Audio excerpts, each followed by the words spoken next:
Good morning po mga kabayan. Welcome po muli sa ating latest update. Rito po sa MRT7. Ito po ay may habang 23 kilometers mula sa North Avenue, Quezon City hanggang San Jose del Monte, Bulacan mga kabayan. At ito po yung pinakaunang station mga kabayan. North Avenue, Quezon Memorial Circle, University Avenue, Tandang Sora, Don Antonio, Batasan, Manggahan, Doña Carmen, Regalado, Mindanao Avenue, Quirino, Sacred Heart, Tala, at yung pinaka-last San Jose del Monte, Bulacan mga kabayan. At ito na po yung actual na pagbaba ng treno. Ito po ay galing sa pier. Nanggaling po itong mga bagon ito sa South Korea mga kabayan. Brand new po ito.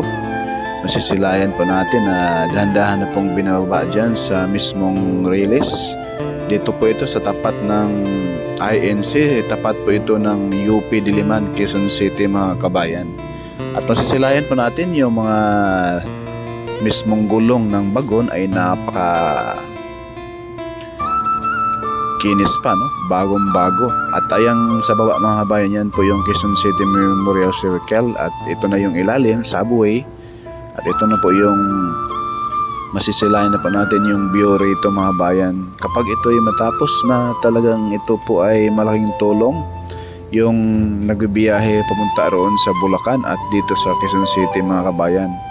Dahil napakarami pong lugar na madadaanan.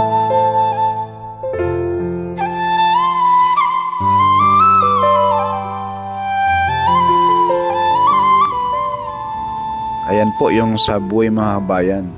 Yan po yan sa mismong pangatlong station, no? Tapat ng UP po ito mga kabayan. Ayan po. Yan. At yan po yung bagon. Tinutulak lang pala yan mga kabayan. Shout out po dyan sa mga OFW sa anong sulok ng mundo. Isang mapagpalang umaga. Araw Huwebes, December 14, 2023. Latest update mga bayan dito po sa MRT7 mga bayan. Na kung saan ang dami na pong nag-aabang nito mga bayan. No? Daming nimbatikos. Napakatagal raw matapos.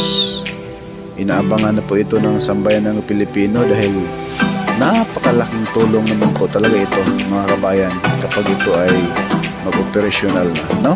Ayan po yung bagon. At ito na po yung dito, pakita natin mga kabayan. Yung ibang bagon po ay dito na diniretso. Dineliver na po dito, no? Sa mismong depot ng MRT7 mga kabayan. At masisilayan po natin yung mga bago na yan ay brand new. Once na ito ay mag-start na po ang operation nito mga kabayan mula North Avenue and hanggang doon sa pinakadulo, no? San Jose del Monte, Bulacan mga kabayan.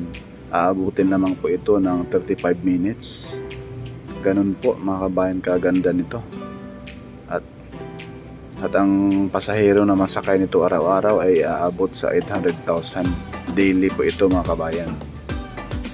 At ang sukat po nitong day po mga kabayan ay umaabot po ito sa 20 hectares. At ang maparking dito na bagon mga kabayan ay aabot sa 150 bagon. Ganun po. Masilayan na po natin dito mga kabayan yung mismong steel girder, no? Ang gagamitin nila rito mga kabayan na girder ay bakal na po. Kaya ito po yung sa bandang kaliwa. Grabe ang lalaking bakal mga kabayan.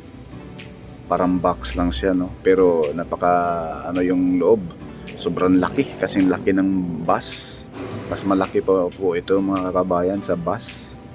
Yung mismong steel girder na ilalagay dito sa taas natin. Ayan po. Kumbaga minamadali na po ito mga kabayan, no? Dahil sobra excited na po ang president ng SMC, Sir Ramon Ang mga kabayan. At mayroon na po silang project sa may SLEX TR4 mula Santo Tomas, Batangas hanggang doon sa Lucena na po ito. And then Lucena, TR5 naman. Lucena to Sorsogon na naman po mga kabayan.